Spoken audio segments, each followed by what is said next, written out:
تحریک جوانان آزاد جموں کشمیر کے chief organiser سردار مقصود خان کے مرکزی public secretariat G T road Bukhari plaza میں آزاد جموں کشمیر سے کثیر تعداد میں آنے والے مرد خواتین نے تحریک جوانان میں شمولیت اختیار کر لی۔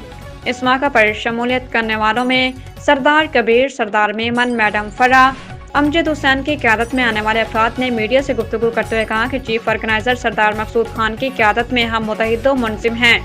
سردار مقصود خان کی کشمیری عوام کے لیے بے پناہ خدمات ہیں۔ چیئرمین عبداللہ گل حمید کی جماعت میں آنا خوش آئند بات ہے۔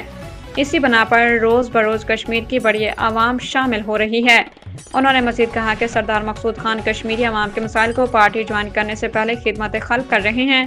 عبداللہ گل حمید اور چیف آرگنائزر سردار مقصود خان سے پوری کشمیری عوام خوش ہے۔ تقریب کے دوران تمام افراد کو پھولوں کے ہار پہنائے اور پھولوں کے گلدستے دیے اور تمام احباب کا تہہ دل سے شکریہ ادا کیا اور ہر طرح کے تعاون کی یقین دہانی کروائی۔